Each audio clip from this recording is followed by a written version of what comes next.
I welcome all the panelists and the attendees. It's 6 o'clock sharp, so we're starting our session.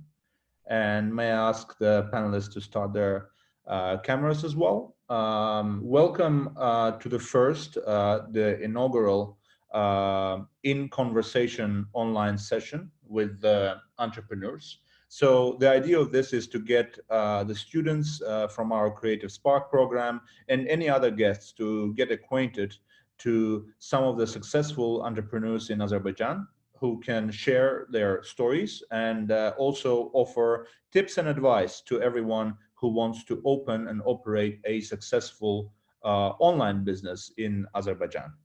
And I will be your moderator tonight. And I would just like to let all the attendees know that the session will be recorded and shared afterwards with you. If you have any questions during the presentations by one or more of our panelists, please leave all questions in the chat box. And once we'll select the most popular questions and I will ask them from the attendees during the Q&A. I think we're ready to start with that said.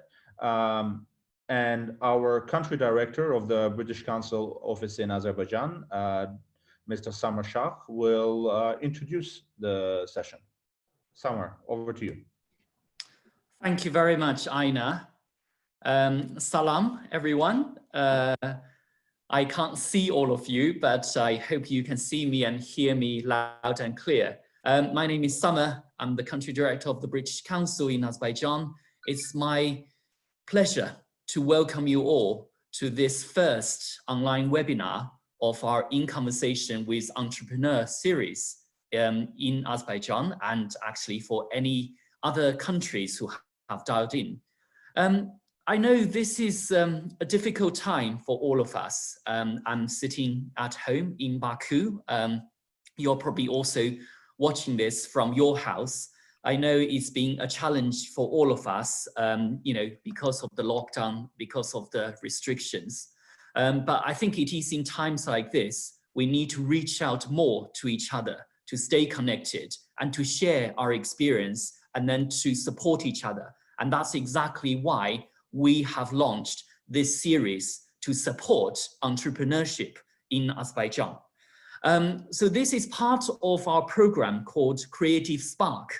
So some of you may have heard, Creative Spark is a 5-year program the British Council has launched 2 years ago to support universities and students to develop enterprise skills and creative economy across 7 countries in this region, including Azerbaijan.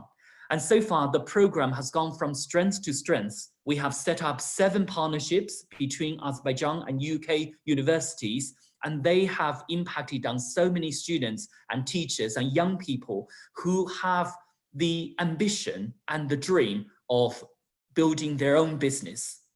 We all know that innovation flourishes when diverse perspectives, disciplines, and skills meet. So that's why we are creating this virtual platform to bring you together and to give you the opportunity to meet successful entrepreneurs like the 2 speakers we have invited today, who will share with you their stories, their experience, and any tips on how to build your own business in Azerbaijan. Speaking of our speakers, it's my absolute pleasure to introduce both of them, Fuad and Jafar, who are both successful entrepreneurs in their own areas, online and e-commerce. And the other thing they share in common is that they both have completed their studies in the UK at LSE and Coventry University, respectively. And in particular, for those of you who have joined our Study UK Alumni Awards this year, you will know that Jafar is the country winner from Azerbaijan in the category of entrepreneurship. So I'm sure that you will find their experience really valuable in helping you to pursue your dream and build your own business. We really hope from the British Council that these live sessions will inspire many of you across the country, across the world, to build sustainable businesses in the creative and culture industry and supporting the diversification of the Azerbaijan economy. And finally, I just want to say that this is one of the first of the many webinars and online series we intend to launch in Azerbaijan to support one another in this situation. So do let us know what more you'd like to hear from us, you'd like us to do. Like this, share this, and leave us a comment, and we will try our best from the British Council to stay connected and to support you in every way we can. Thank you very much. Enjoy the session. Back to you, Aina. Thank you, Summer. Wonderful. Okay, without further ado, we will proceed with the sessions, and we will start with Fuad in alphabetical order. So Fuad, over to you. Thank you very much, Aina, and thank you very much, everyone. Hello. I have to welcome you from my bedroom this time. And I'm gonna proceed with a brief presentation on Wolt, and then go about the story of Wolt in Azerbaijan. Right.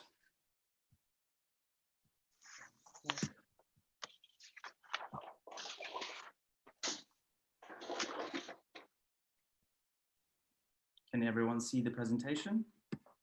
Yes, we can see it, Fuad. Right, awesome. So I'm going to go over the Wolt is a company in a nutshell. It's a Finnish company that was established in the city of Helsinki in 2014. Currently, it operates in 22 countries and 76 major cities across the world. We recently launched in Japan, which is a very big market for us. So far, a company in numbers, it's we have more than 10,000 restaurant partners that cooperate with Wolt globally, 3.5 million registered users, and more than 15,000 courier partners that operate with us. Wolt is an online food delivery company. It works via an application that you can download through an app store, Google Play, or through the web service. A little bit information about Wolt. So it's been regarded as the best rated food delivery company because of its stellar customer experience. In App Store, we score 4.8 globally, and I think the score for Azerbaijan is actually 4.9 at the moment. Distinguished best-in-class logistics product. We also tuned to operate in the smaller cities as well. For example, the city of Baku with a population of close to 3 million people is one thing, but it's really important to be able to be tuned to operate in the smaller cities of 50 or 100K population. Very quickly in response, because the customer service has been always at the top of the priority for us as a company. So for those of you who haven't had an opportunity to use Wolt in the past, I'm going to go through briefly how the application works. So once you download the application, you select a restaurant out of the available ones. Then you go through the menu. You can pick the items that you want to order. Then you proceed with the payment through a debit, credit cards, or Apple Pay. And then you have an opportunity to follow your courier as he or she takes your food to your house. The application gives 3 different opportunities: a home delivery, which is a standard way, a takeaway if you decide to pick up your food on your way home yourself, and eating in at the restaurant if you want to order food before arriving to the restaurant. A little bit about KPIs. Our basically targeted delivery time is to remain under 35 minutes, which we've been able to adhere to ever since registering and starting to operate in Azerbaijan. Back time is under 15 minutes.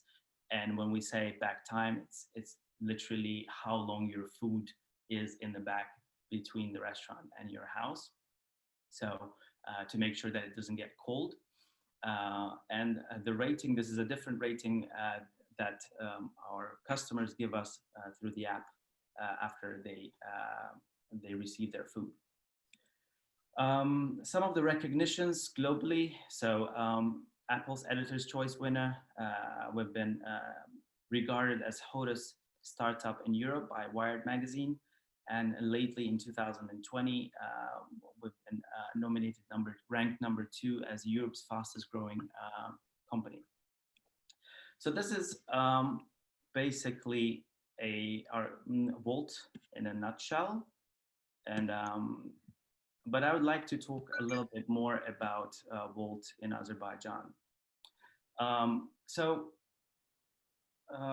We are the digital platform, and as any digital platform, we have several sides to it. For example, taxi companies are two-sided platforms because they unite the drivers and the customers. Wolt is a three-sided platform, so we unite courier partners, restaurants, and the customers. And I'm going to go through each one of those sides of the platform one by one a little bit. So we've launched in Azerbaijan, the capital, in Baku, in July 15th, 2009. So it's been almost 9 months that we operate here. We launched with 28 restaurants on the platform. Very carefully selected 28 restaurants. I've been asked what's the criteria for selecting those restaurants. Of course, for us, it's important that the restaurants we're choosing are popular, they're demanded, they follow the right hygiene standards, the timing is accurate, and we can offer a diversity of cuisines on our platform. At the moment, 9 months later, so far we've added close to 300 venues on our platform, although some of them have been churned and closed down temporarily due to the quarantine regime that we're all observing in Baku. But nowadays we're working with practically all of the major international brands, such as McDonald's, Papa John's, Burger King, KFC, you name it, and the local big players as well, such as Saffron Group, Friday, Shawarma Number One, etc. So this is when it comes to the restaurant. With courier partners, we also very selective and picky when it comes to selecting people to work as a courier partners. The reason why I'm stressing the word partners is because those guys are not our employees. They're not part of the staff. They're independent entrepreneurs who work according to their schedule. And the criteria for their selection is strict but pretty simple. It's important for us that our couriers know the city well, so that they know how to and where to deliver the food. They're diligent, they follow the hygiene rules, and they are registered with the tax authorities. Number of couriers from day one that we've started to operate has been increasing day by day, but we're very careful not to oversupply couriers on the platforms because their earning is very dependent on the number of deliveries that they perform on a daily basis. So we want to make sure that all of the couriers have sufficient orders that they can deliver to ensure their standard earnings. And last but not least, and actually it stands at the pinnacle of our triangle restaurant, courier partners, and customers. The third side is the customers. And when we talk about customers, a happy customer is a priority for us. I've heard a lot among my friends people are saying that we are very active in digital marketing channels and we're everywhere, which is partially true. But for us, the key indicator is the returning customers. So the level of retention that we get. A person can try something out. If they're not happy, they're never going to return back. So it's much more important to sustain and retain the customers rather than just reaching out to as many people as possible. And to ensure that, of course, the quality of service is the key parameter and key factor that we pay attention to. And when we say quality of service, it is factors like support time. So in a previous slides, you had a chance to see that our support team responds on average under 1 minute. In Azerbaijan, that time is, average response time is around 50 seconds. So we fight for every second that we can go around. Restaurant selections. So we make sure that we're responsive and we keeping our finger on a pulse of what restaurants are popular and our customers, what kind of restaurants and cuisines they want to see on the platform. Food quality, timing of delivery, user experience of the app. It's important so that the app is intuitive, it's easy, and people want to come back to use it. These are basically the three sides of the platform and how we go about in Azerbaijan. Of course, things have changed substantially since the start of the quarantine that I guess all of you had a chance to observe. Since the beginning of the quarantine, we put our main target and goal to make sure that all of the key stakeholders are safe and sound. And to do that, we've taken several measures as a company, not only in Azerbaijan, but also globally. So one of them was introduction of a contactless delivery. Contactless delivery is basically you swipe the contactless delivery option, and then a courier partner leaves your bag at the door, and knocks on the door and leaves, so there's no physical interaction. Furthermore, a lot of regulations and rules that were passed on to our restaurant partners, because a lot of popular restaurants, when there's high volume of orders, it can lead to packing of couriers at the doorsteps of the restaurants, and we had to make sure that we work through all of the processes to make sure there's no overcrowding and the couriers are standing within the safe distance between each other. Also, we've instructed all of our couriers on the safety and hygienic rules that they had to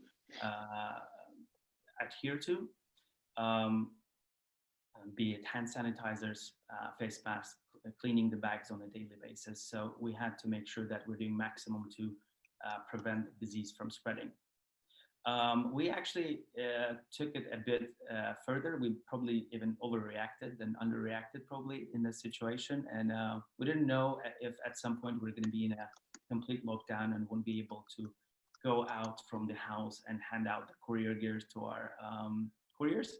So some of our staff voluntarily agreed to host some of the courier bags, and in our houses, I, for instance, have 10 to 15 in my balcony waiting there just in case if everything closes down, and that's the only way how we can onboard new couriers. So we moved the entire staff within 24 hours from offices to working from home. And that meant a lot of work and preparation, such as purchase of the additional equipment, PCs, workstations.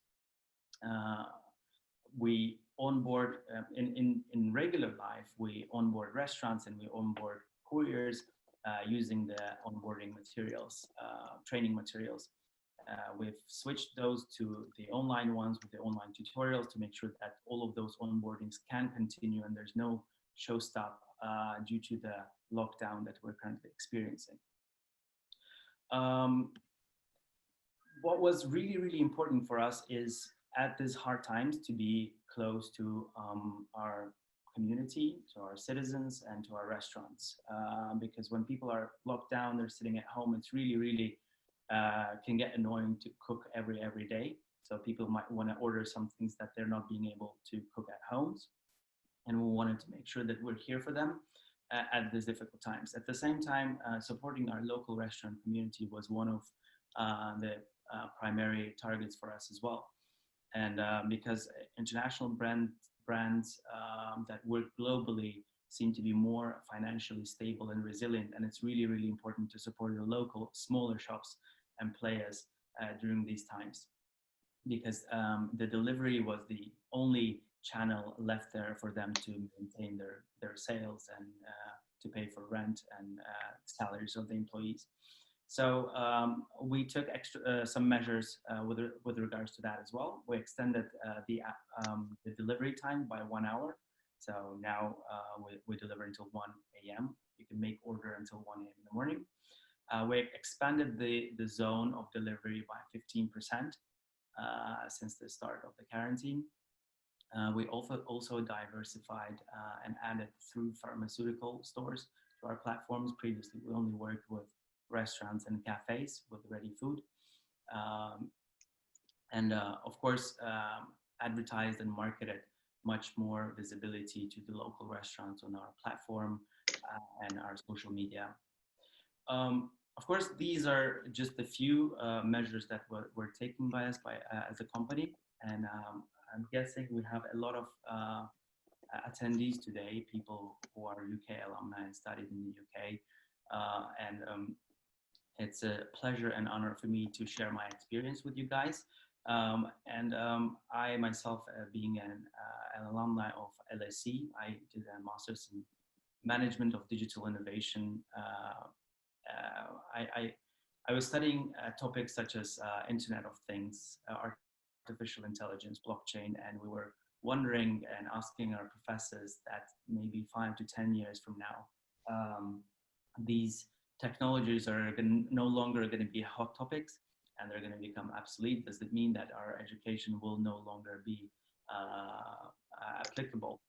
And the answer was that we were taught how to, any that comes around in the market, to be able to approach it strategically and decide whether it is the right idea to implement something for this particular business or business model without following just bluntly following any hype. And that turned out to be very useful and helpful in my personal day-to-day work. I would like to slowly finalize this monologue with a little bit of personal story that I'd like to share with you guys. And at Wolt, when you join the company, you shortly after you get sent to the headquarters, which is in Finland, for an onboarding to understand how the company works, to get to know your peers. And then we met, it was the first time I met with our CEO and founder, Mickey. And I remember one of our peers asking him a question: how would you be able to summarize Wolt or describe Wolt in one sentence? And he said, no matter how high your head is above the cloud, it's always important to keep your feet on the ground. And I think that was a time where I kind of tried to understand the core values that is shared by this company. And it's, of course, the humbleness is not the only one, but it's one of the things that people try to stick to, and it is embedded into a core DNA of the values of the company. These are also things like being a crazy optimist and believing in your strength and that everything will turn out just great. Being grateful to the community we're serving that helps us to flourish from zero to where we are today. And grateful to all of your colleagues. Absence of fear. We all can make mistakes, and not to be afraid to fall down and get up on our feet and actually admit on those mistakes that we've made. I think these are the things that I personally have observed as an embedded culture of this company. Of course, things are changing and industries are evolving. So we used to service only restaurants, and today we've added pharmacy stores, and tomorrow maybe it's going to be groceries. And so the way we work, we will always adapt and adjust to the requirements of the times. But I think things that have remained unchanged are the key values that I thought would be useful to share with you guys. And on this note, I'm guessing this is my 2 cents of into the story of Wolt Azerbaijan. And I will let you guys answer the question whether it was the right time or the right way to enter the market. Yeah. Thank you, Fuad. I felt this was very engaging and also very personal, which is, has at least given me many insights. And I would actually like to start with a question. So we'll have a QA for the next 5 minutes, and I'll start actually. So basically, we have on the call quite a few young people who want to be entrepreneurs in the future, or perhaps they're already working on that. So my question to you is, my first one, where do you start as an up-and-coming entrepreneur if you want to do business in Azerbaijan? That's my first question. And the second question is, what do you think is the biggest myth about doing business in Azerbaijan? Right. Well, first of all, I think it would be fair to say that I'm not quite the entrepreneur myself, because I'm not the founder of the company. It was already established overseas. So I'm managing this business in Azerbaijan. So I think it is really important. Like, a lot of people have a big, they put a lot of weight onto the idea, but I think the devil is in details, and it's how you implement things. Because I've attended a lot of startup events in the UK during my LSE program. And I came across people who were afraid to share their ideas amongst other people.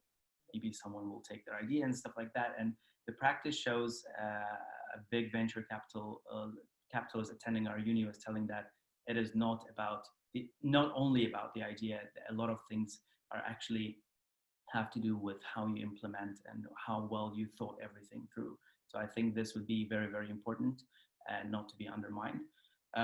Speaking about biggest myth about doing business in Azerbaijan, I think Azerbaijan is a very comparatively young market. And of course, to enter the market and then create something that is internationally compatible is very, very hard. But it does not mean that it's impossible. So today we have a lot of opportunities, be it from the government side, financing wise, tutoring wise, mentoring wise, that can help people to make their ideas come true. So I think, although it is quite hard, but it's hard in a lot of places again, it is still possible. I don't know if that answers the questions. It does, yes. I will now go to the questions from the audience, and I would like to apologize beforehand to all attendees. We have quite a few questions, and we're still sticking to the time limit, and I will choose the most interesting ones. So Turkan asks, is it more important in your management of business to basically direct it according to the customer's wishes, or more to assert your own vision of the company?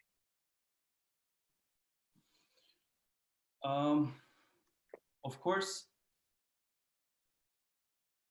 customers' wishes are really, really important, because if customers are unhappy, we're out of business. So let me put it that way. We're trying to make sure that we can satisfy as many customer wishes as we can without disrupting the business, basically. Nardiz asks, well, she says, thank you for your presentation, first of all. And then she asks, how do you manage your business during the pandemic? And, how are you able to sustain the business using any business approaches? Thank you for the question. I briefly touched upon measures that we've taken during the pandemic. So besides making sure that we're safe and sound, I think the important thing is to maintain the right level of communication with everyone, because it's so easy when you get up in your shorts, get in front of your computer, and the day goes by until you go to sleep. But it's important to make sure that everyone is up to date, that everyone knows what they're doing, because it's the first time we're dealing with market situations like we have right now, and no one is prepared for that. And it's important to talk things through. In addition, we've been trying to do our best to be as responsive as possible to the restaurant community, because a lot of venues have shown a tremendous interest to join the platform, and that's very understandable. So in these hard situations, trying to make sure that you can maintain the right level of communication, set the right expectations, I think was one of the key aspects that I would pay specific attention to. Okay. Razia asks, what was the biggest challenge at the start of your business? We'll talk about Wolt Azerbaijan, I think, specifically.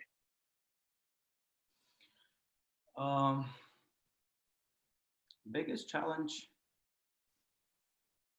I think the biggest challenge was the perception on food delivery on the market, because it wasn't that popular on the local market. And I think it took some time to convince and to make the mind shift in the heads of some of the entrepreneurs and partners to make sure that food delivery industry and business in Azerbaijan is at least as possible as it is overseas.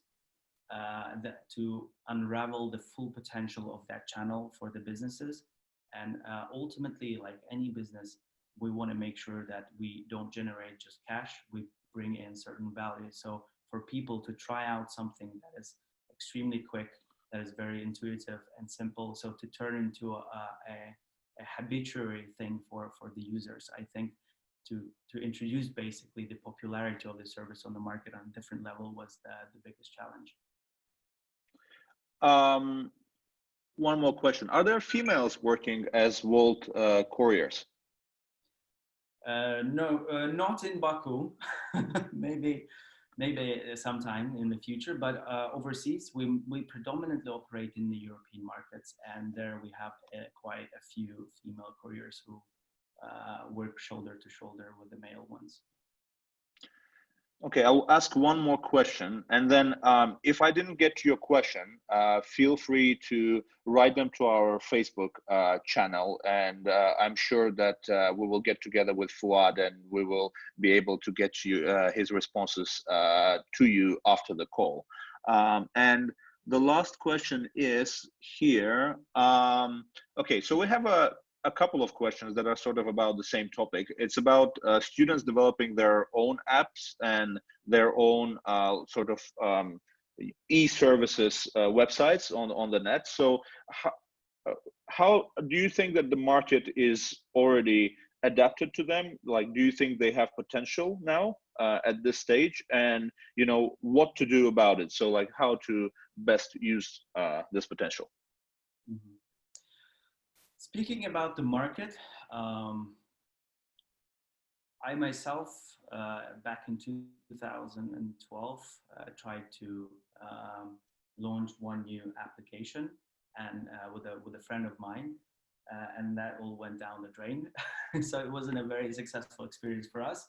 But the problem is that neither myself nor my mate, we were programmers or coders, so we're trying to get our head around things. So when we're talking about Wolt, we have more than 100 coders, developers sitting in the city of Helsinki and working on the program. So it's easy for me to judge.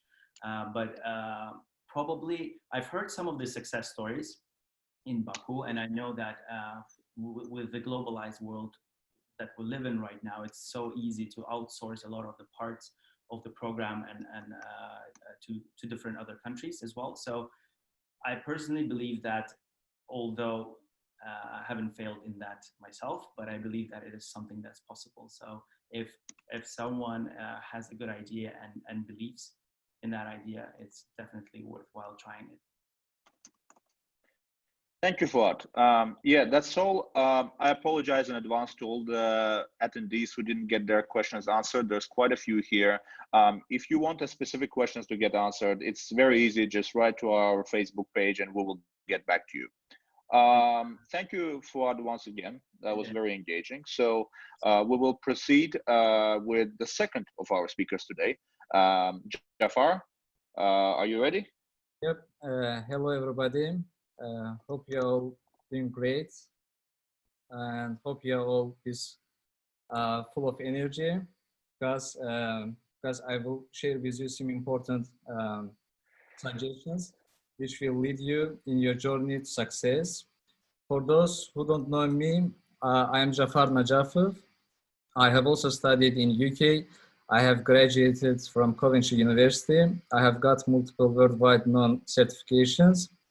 I am also studying UK Entrepreneurial Alumni Awards winner last year. And as a serial entrepreneur, I have founded JOOPZY. When I was 17 years old, it was my first internet business. I have founded it together with my partner, Ruslan Mirzazadeh, who is now working at Google Cloud as a product marketing manager. and we sold the company in 2009. It was like one of the first exits in Azerbaijan startup ecosystem. Then later I founded GN Design company. With GN Design, I was building websites. I was launching marketing campaigns for the companies, for the clients. And I must say that I have learned and gained lots of experience along the way. And as a developer, I have developed more than 50 mobile apps and games. Some of my apps won awards. Some of them received investments. It's got even support from Facebook. And some of my apps was featured on App Store as in the best new apps category. They have been featured on TechCrunch, BuzzFeed, Gizmodo, and etc. As a growth hacker, I was able to grow Troyas from zero to most visited website in Azerbaijan within 1 year. I launched and grew Haragide to #1 mobile app in Azerbaijan. And within just 3 months, Haragide reached 500,000 iOS app downloads in Azerbaijan. And just small market in Azerbaijan, it was a big numbers. And I didn't have any marketing budget for that. It was with the help of organic installs and is just media coverage. Currently, I am founder of JOOPZY. JOOPZY is an e-commerce store. It's selling innovative gadgets to all over the world. When I first started JOOPZY, I didn't have budget to have inventory for all the products. So I used drop shipping model. For those who don't know what's drop shipping, it's you start business with no inventory. When customer orders product, you get those products from your supplier and send it to your customer. For now, we have suppliers in China, Europe, and in the United States, and the business is fully automated. When customer orders, the order directly goes to the supplier, and supplier fulfills the order. Almost everything in JOOPZY is mostly automated. Even our social network, even the sharings on social network, even the ads we share on Google Ads, even the ads, even Bing ads, Google ads, Facebook ads, most of them are automated. And right now, JOOPZY has 50% of the traffic organic. The rest of the 15% of the traffic comes from social, and 15% direct traffic. And this is a big achievement for us. So far, we have shipped over 8,000 orders to almost all countries in the world, except some countries in Africa. We haven't shipped any orders yet. And it's the first time I am sharing the results of JOOPZY in the public. It's confidential information, so I'm just sharing last year's result. As you can see, the business is growing month by month. And in July 2009, last year, we have got $145,000 in revenue. And the business is doing well even in this pandemic. I know I am short in time, so I want to start talking about the 5 advices on how anyone can become successful. I start with morning routine, and I believe that how you start your morning determines the tone for the rest of the day. And have you ever noticed that when your morning starts in frenzy, snoozing your alarm and skipping your breakfast and rushing yourself at the door, the rest of your day seems to reflect that mood of chaos as well. That's because the tone of your morning determines the tone of your day. When you form healthy habitual behaviors for the morning, you set your day for success. For example, I have morning ritual, which I follow every day. I wake up at 5 a.m. I do meditation. I eat health breakfast. I do journaling. I spare 5 minutes for gratitude and another 5 minutes for the affirmations. In my blog, jafarnajafov.com, I have written a blog post about my morning ritual. You can read that. And that's it about my about the morning routine. And I think it's one of the most important key for the success. The next important advice is automating the tasks. It's really very important because if you value time, you have to automate tasks whenever it's possible. You have to have a kind of mindset in every situation. You have to think that okay, this thing takes 5 minutes. How can I automate this? For example, I have over 30 apps which are all generating passive income even when I sleep.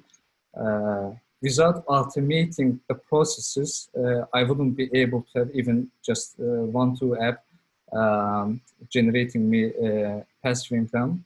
I was able to do this by hiring development teams in India, in Ukraine, and they are doing all the maintenance for the apps. They are updating the app and they are taking care of my apps. And not in the business, in every areas of your life, it's important to automate. Even in your house, if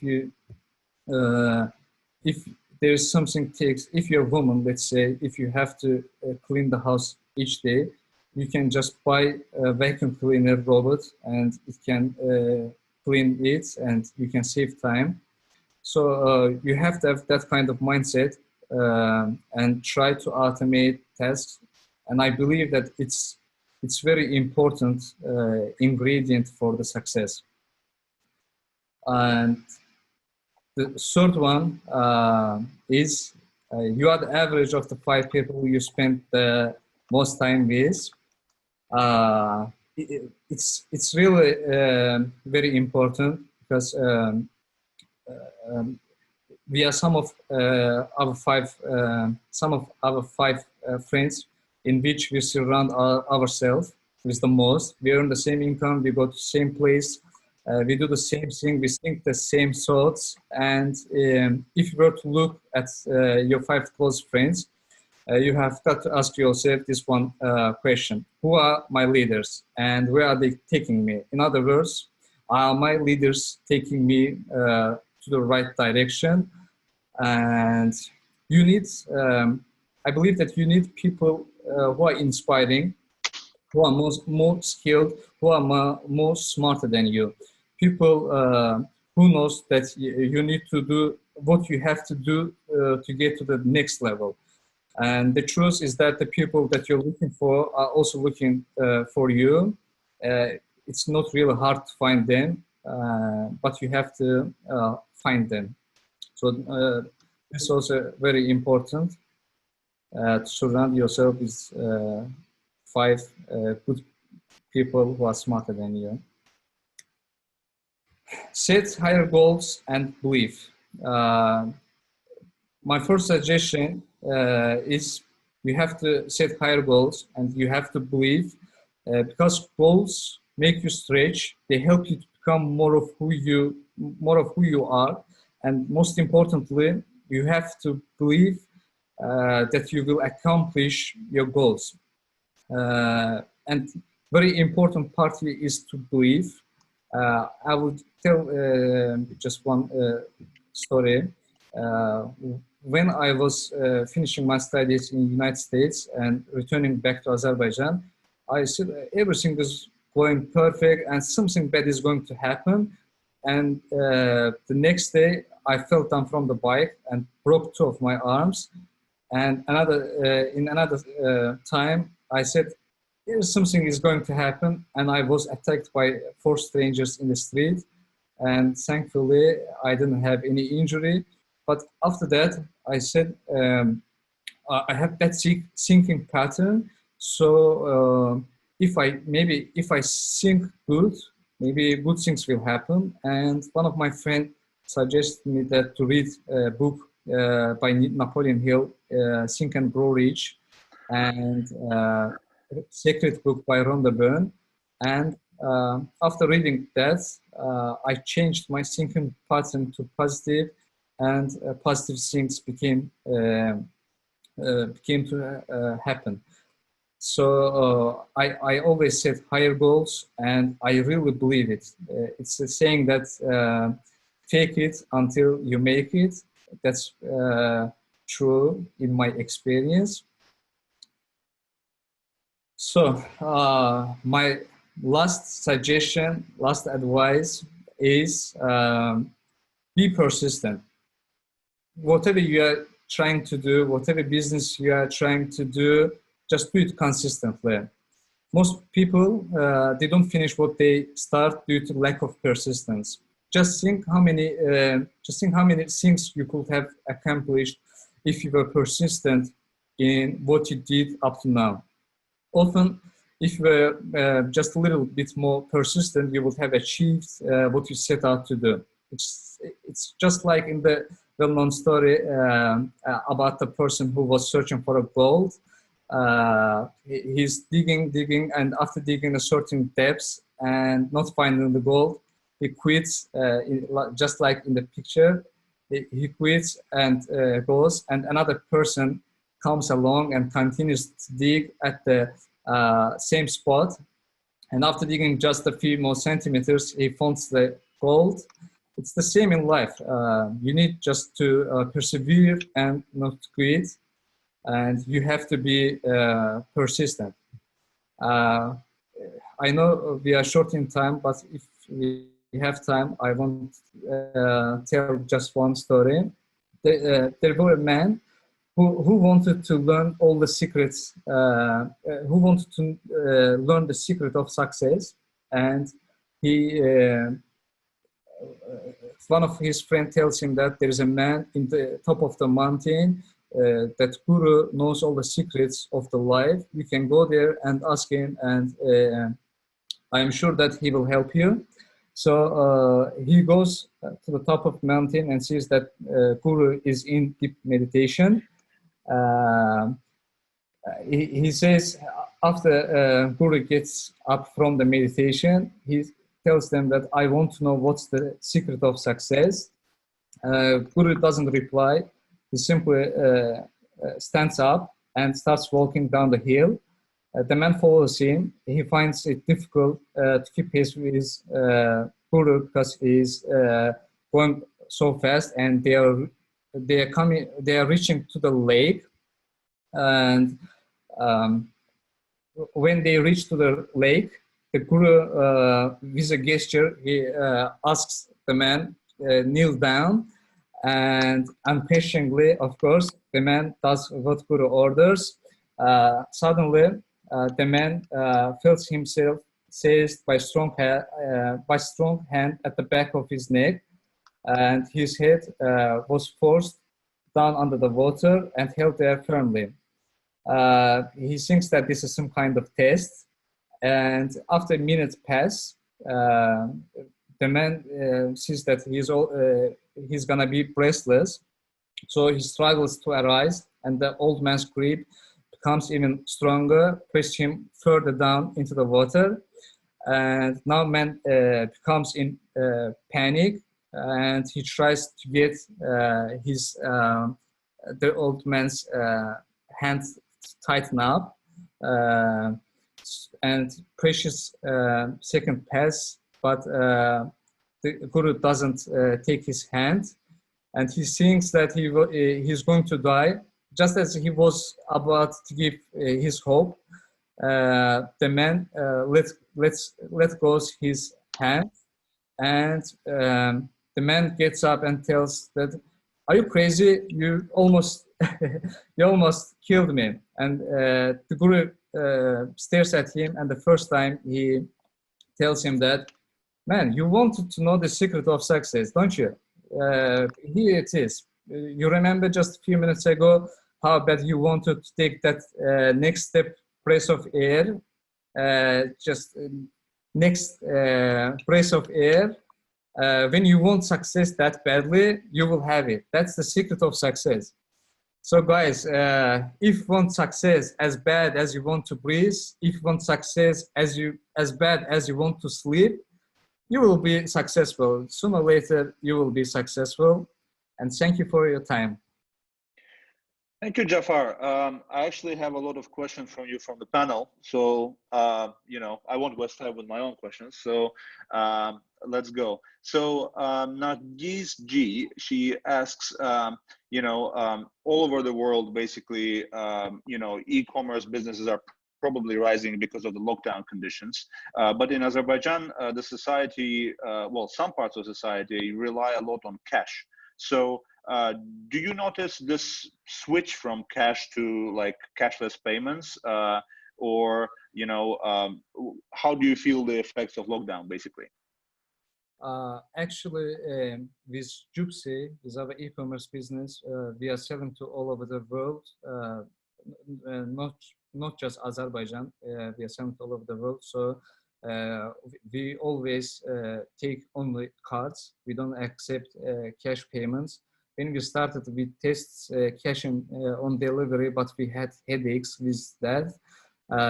So, and when we expanded to globally, we couldn't handle cash on delivery. So we always took money in cards. And in this pandemic, it didn't affect us too much because before we were selling things for people's wants. We were advertising something and people were buying for their wants. But in this pandemic situation, it's changed from wants to needs. Now we are selling stuff which people need. That's masks or gloves, this kind of things. And actually, our revenue is much better than the last year because we managed to change the stuff we are selling to from the wants to the needs. I hope I was able to answer the question. Yeah. Thank you, Jafar. I have a few questions here that are sort of around the same topic, and that is, how much do you need to know in IT or like, you know, technology to start an online business, whether in Azerbaijan or globally, you yourself? Actually, you don't need to know so much about IT because it's like 2020 and everything is so advanced that we just there are platforms like Shopify or with WooCommerce you can build website without any programming, without knowing any programming language. And in my blog I have step-by-step instructions on how people can create the e-commerce store. And with drop shipping model, as I am doing it myself, and you don't need to have inventory. You can just have photos of the products from the suppliers on your website, and you can sell thousands, millions of the products on your website, and you can automate everything. Starting from customer support, it's also can be automated with the help of AI. You can automate everything. To answer your question, you don't need to know programming language to start online business, and you don't need too much budget. If you buy just domain, which is the name .com, if you buy your domain name for your website and hosting, you can start your online business and make good income from e-commerce websites. I'll ask now two questions in one. They're from Hamde and Shujaat, and I could combine them, I think. So the first question, what's unique about your business that distinguishes it from everything else? And the second questions are, who are your competitors and how do you compete with them? Our main advantage over our competitors is they are advertising the products which they sell, but we are lucky that we were in the business before than most of them. JOOPZY started in 2012. It was founded in 2010, but the dropshipping model started in 2012. So we were indexed fast from our competitors, and we are ranking better than most of our competitors on Google.